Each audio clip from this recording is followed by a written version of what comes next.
online broadcast network, AFTERBUZZ TV. Over 20 million weekly downloads in over 150 countries, and your #1 source for after-show entertainment.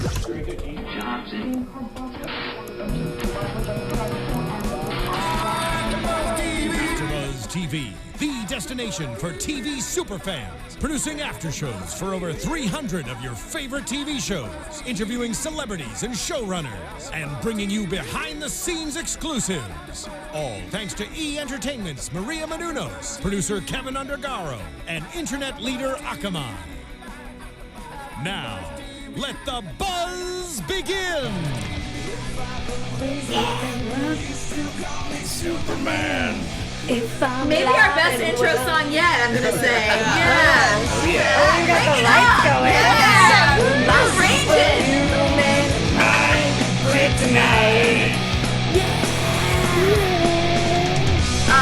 Good one, good selection. Hey guys, welcome back to your AfterBuzz show for Supergirl. We are already in episode 12, this one called Bizarro. Such a great episode. I'm one of your hosts tonight, JJ Jurgens, and I'm joined here tonight by this wonderful panel. Hey guys. Hello everyone, Nicole Brajer. Good to be back. You can follow me at Nicole Brajer on everything in the social media world.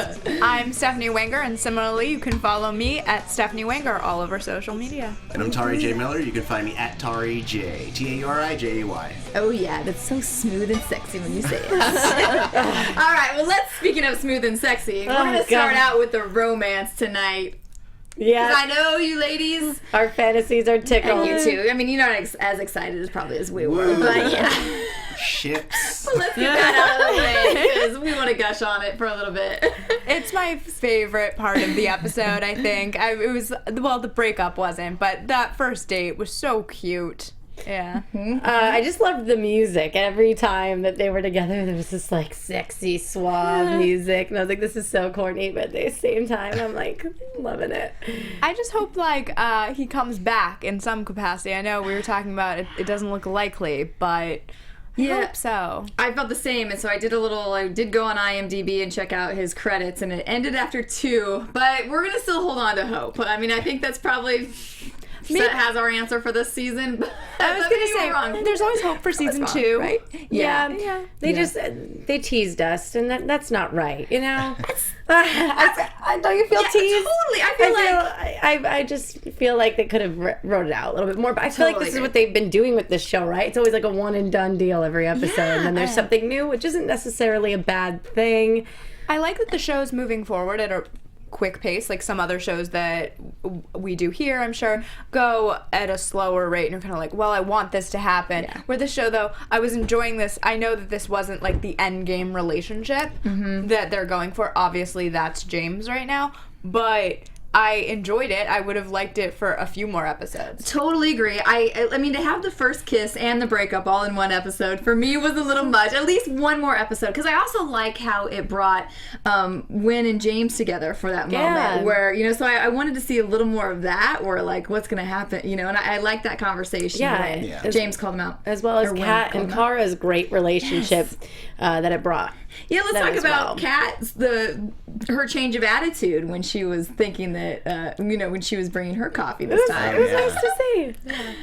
It was super, like, pod people-ish, because she was so happy. And I like happy Kat, because it's so different than regular Kat, who's more, like, distant and reserved.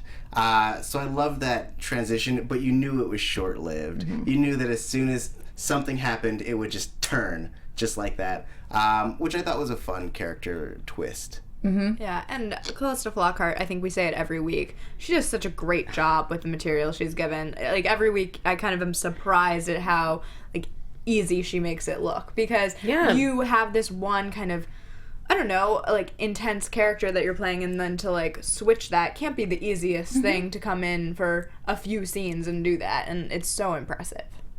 Yeah, and I was even happy with Blake's performance, seeing him have this, like, confident, devilish side. He plays swag to the max. Yeah. Because that's different for me to see from him. Do you guys feel like he was a little too perfect? Yeah. That jaw, those shoulders, maybe, yeah. I love that he made James and Wen break down. Yes. Like, I love that sexy, confident guy that walked through the door and immediately was gravitated to her, which, like, the two of them, I mean, one's not confident, one is, but they've got their little emotional issues. But I just loved seeing them, like, break down and, you know, had to bring out the bottle of bourbon for it. Yeah, you know, that touched me. Now, you know, but the next episode looks like a whole different storyline. Yeah. Whole different change of plans. Yeah. Back just on Kat a little bit longer. What I also liked too was to see, she's so cute in like giving them their space. I like the moment when she's like, oh, well, I'll just go walk my own the halls of my own company, you know? And she's like walking around. And then I like the moment when the tables are turned and she's upset by Kara hurting her son, and she says that they're a lot more, you know, similar than she thought they were, and how then when they talk about prioritizing their life, you know, and building a life. I thought it was interesting, yeah, that she starts to see that the similarities between her and Kara. I think in a lot of ways she's seen it throughout the entire series. Definitely. But now you're kind of seeing that come to the forefront, and in a way I wrote, like, she's drawing the line. Like, she has to have it not be some friendship or that Kara's dating her son. It has to be this professional thing, and it's going to be interesting to see if that lasts or if somehow the personal stuff gets in the way again, because I think that that's always the battle for those two, is personal versus having this, like, straight professional. They'll never not have a friendly relationship too, I think, because they do kind of like help the other out in more ways than one, not just in Catco, but outside it as well. Well, I love today that in the episode, she kind of says, well, maybe it's not actually Supergirl, in reference to Bizarro. And you kind of realize, like, in a way she's tipping off Kat and what was clearly happening, but just was like, well, maybe it's not, and just threw it out there. And I thought that was such a great moment for those two characters. Yeah. All right, anything else on the romance? Moving on. Okay. Do you have one more? No. All right. You're like, I'm over it. Yeah. Oh, I just was proud of Wayne for telling James, I see right through you, man, and like, you gotta step up to the plate, and he still didn't. The only time he did this episode was with a clone that wasn't even her. Yeah. You know, like, and and then he says to her, I was just telling her how I felt. It's like, no, you didn't though. You told a clone of her and it wasn't even her. So she'll never know. Yeah.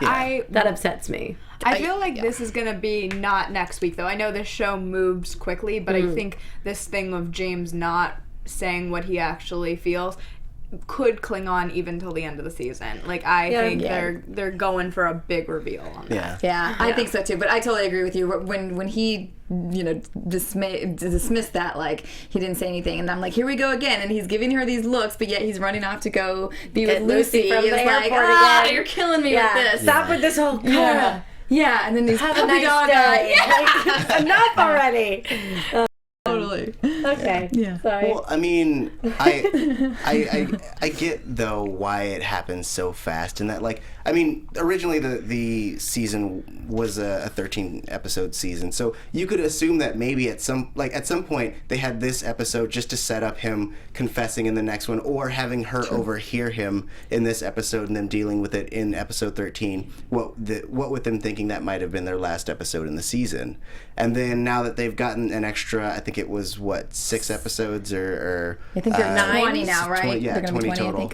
I think that they're like, all right, we can hold off on this a little bit. I mean, we can keep the core of the episode, but we can kind of like push back their getting together or their whole thing a little bit, you know? Yeah, it's a really so good it makes point. A little sense. Yeah, good point. All right, well, the other major story, and this is really only the 2 storylines this time, but let's talk about Bizarro. So what a fun character. So the actress that played that was Hope Lauren. Yeah. She was good.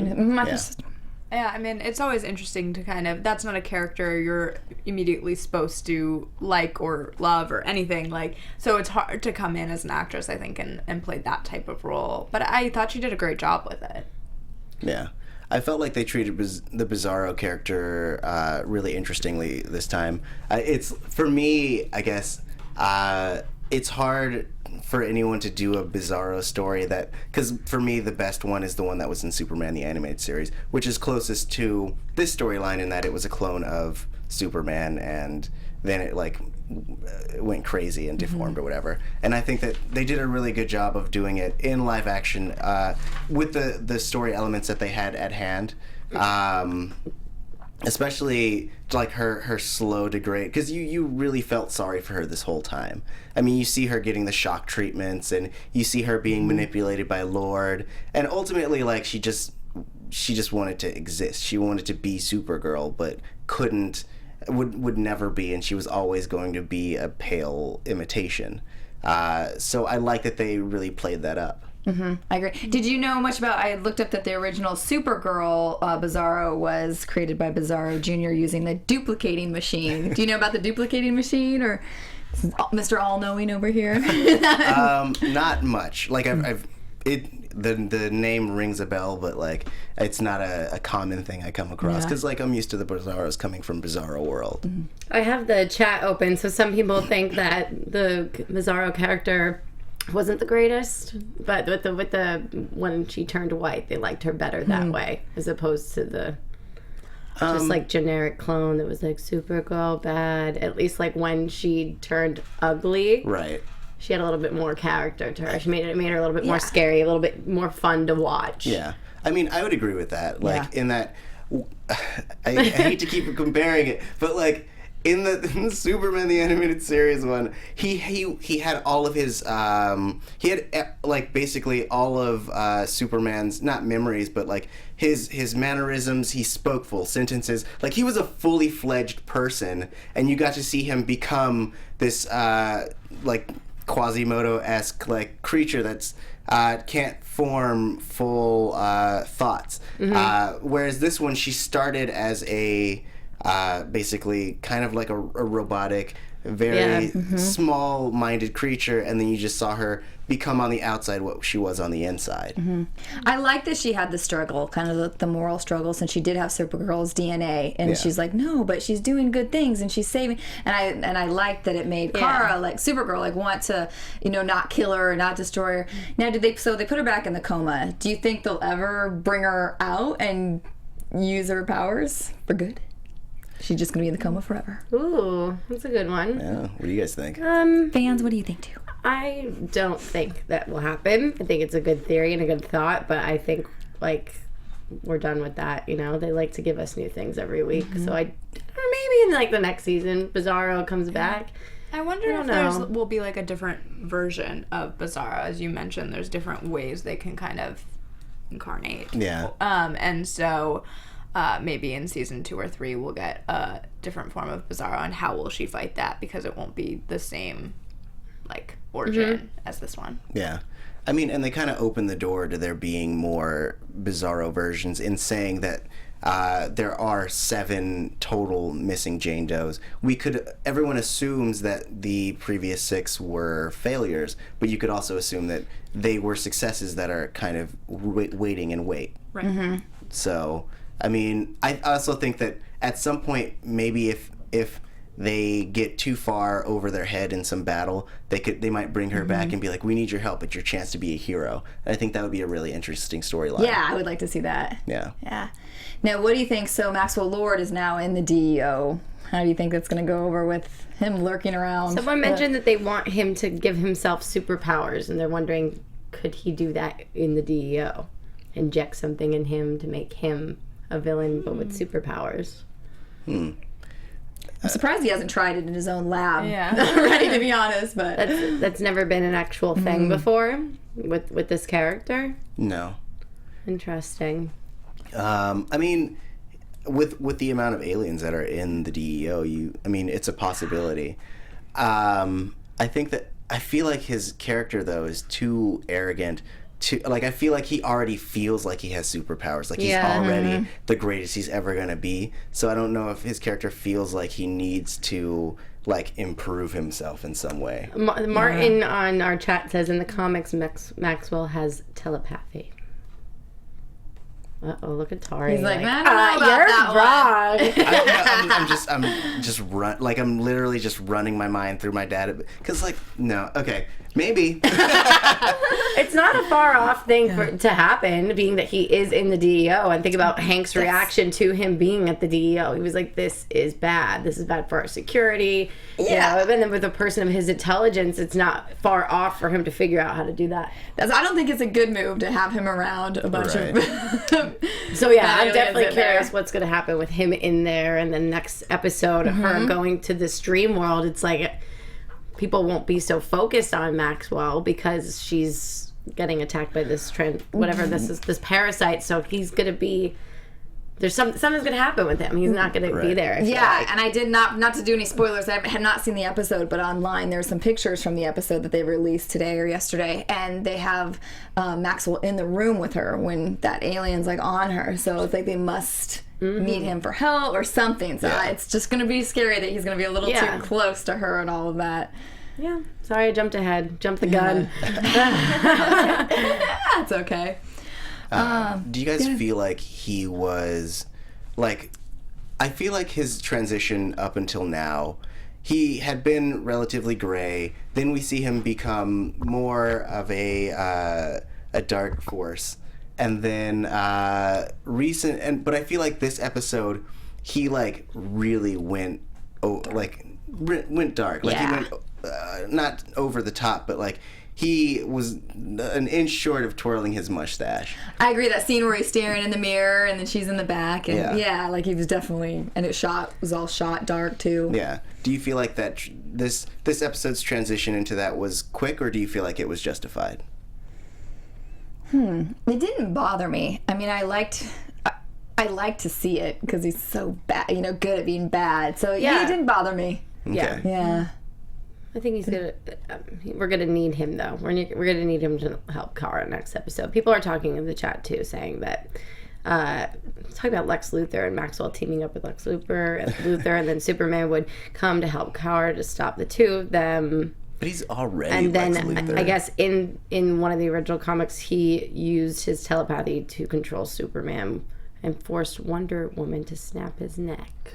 Interesting. Forced Wonder Woman to snap Superman's neck? I would imagine, right? Because he's against Superman, Supergirl.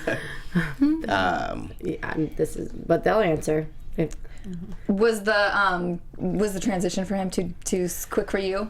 I mean, it just seemed odd to me. I think we've been ramping up to it for a very long time. So I was like, if he was still in flirt mode with Alex and then we had this episode, I think it would have been really weird. I know that, like, ever since he basically was punching James, he was established as a villain. He's a complete and utter villain. I think that he was very, what's the word I'm looking for? I think he was very theatrical, which is very villain-esque, but he hasn't been as kind of, I guess, showboaty lead this thus far, so it kind of struck me as odd. Like, I like really campy, campy, like, egomaniacal villains. I just thought it was really interesting, this just transition, because I felt like it was like he went from being a relatively normal bad guy to a god complex, like laughing and thunder cracking in the background villain. And he's always had that complex. But it would have been nice if he still had a little bit of his, because I like his ego, when he's kind of like that schwarmy kind of. I enjoy that about his character. So maybe they could have thrown in a little more of that too, because I think we lost a lot of that this episode. They said in this original comic it was Maxwell's neck to free Superman. Oh, that's it. Yeah. Okay. And then they said Wonder Woman had to kill Maxwell. So that's what they're saying about the old. And then someone said that you might know, Tauri, if the alien parasite was the Justice League in the animated series. Yeah. Was it Justice League or was it? Yes, it was Justice League. Yeah, it was for the man who has everything. Yeah. Which is the name of the next episode and the comic that is based on.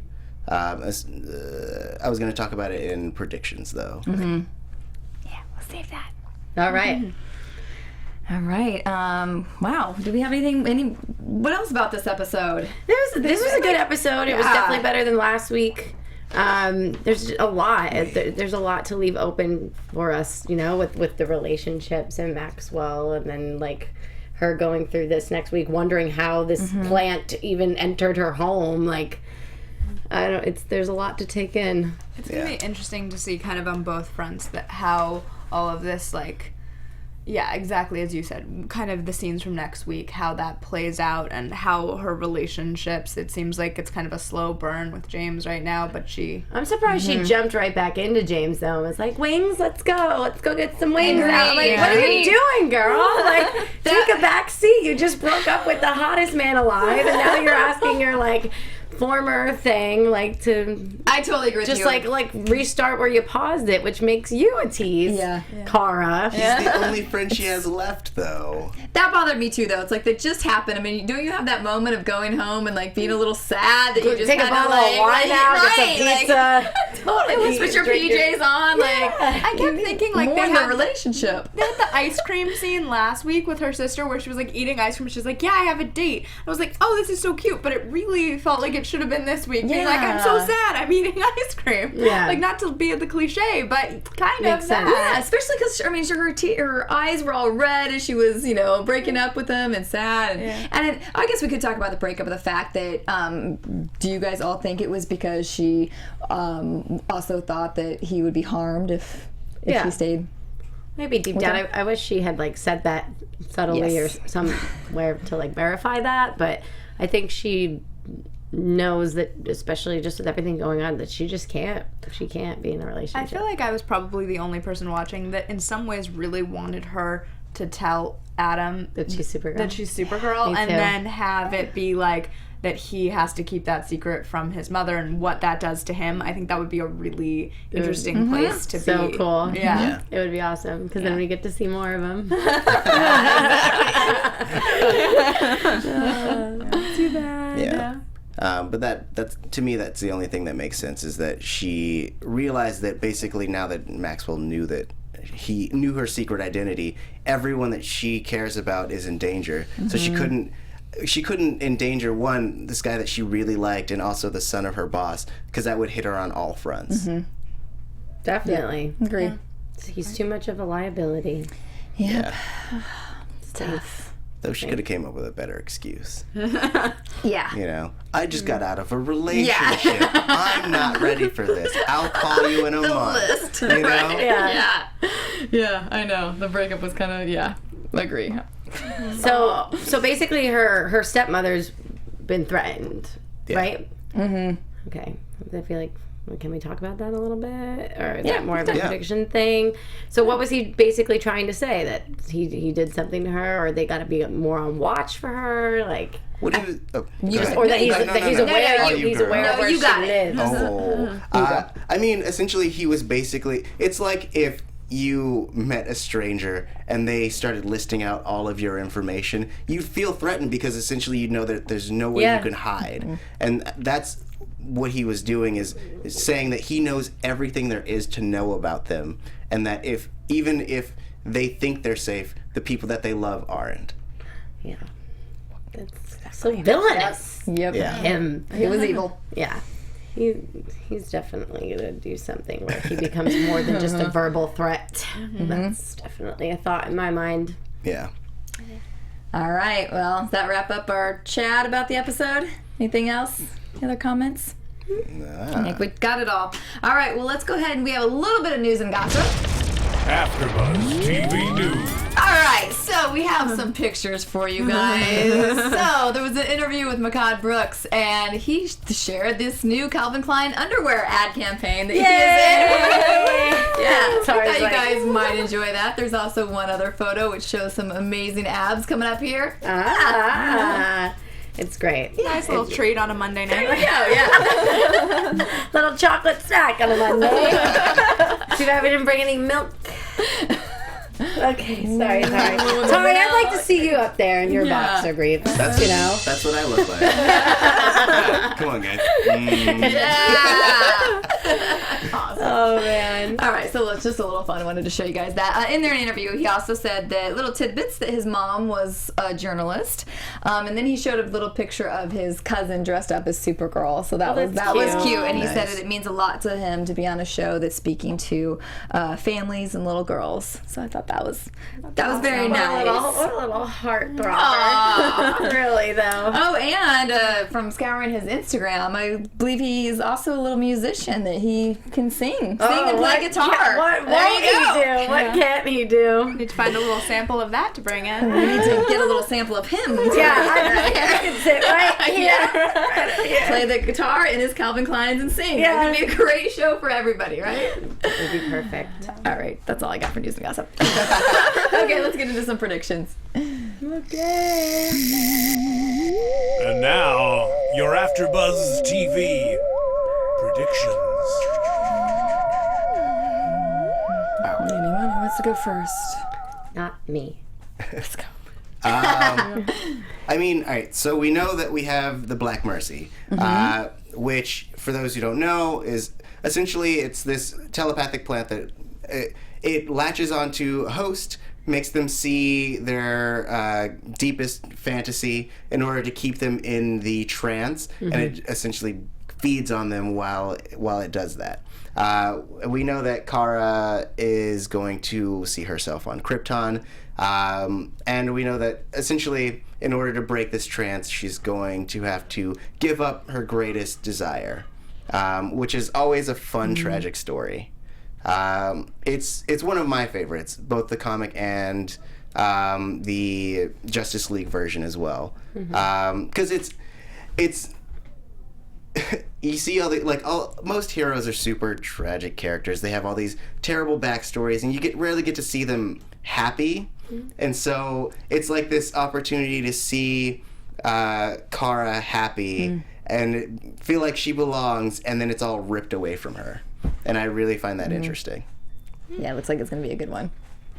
I'm trying to think of a good one. I don't have one relating to that, unfortunately, but I do think that Kara is going to continue to have to balance this, like, kind of the Supergirl. I think Supergirl and her Kara worlds are just about to collide, and it seems like it's just gonna blow up, and we kind of saw the beginning of that this week where Bizarro went after her when she was Kara. Like, I think those worlds are about to really blend together, and her Kara world is gonna kind of explode due to that. During that fight, this is a total random comment, sorry, but I wanted her to take off her jacket, because I was like, it's always so limiting, like when you're punching and stuff. And leather jacket. She's like, you just want to shred that and go. Sorry. Sounds good. Sorry, guys. It was great fight scenes, by the way, though. This episode. All of them were great. I loved it. And even if they were a little lengthy, I was down for it.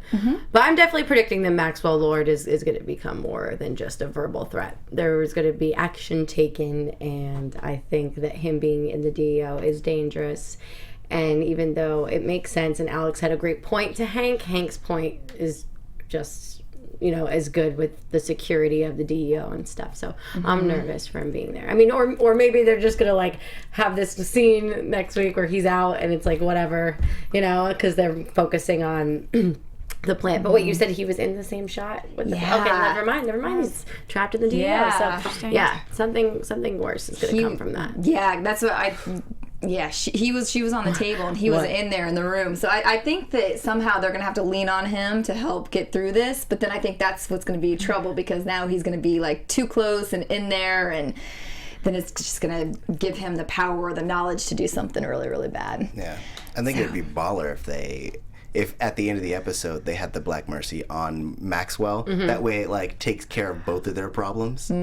I don't know if that is a route that they're going to go, but I would respect the crap out of it. Yeah, so I saw your eyes light up when you were thinking about that, and it does make sense, so we'll have to stay tuned. All right, I think it's going to be a good one again next week. All right, well, that wraps us up for tonight. One more time, where can everybody follow you guys at? You can follow me at Nicole Brajer all over the social media world.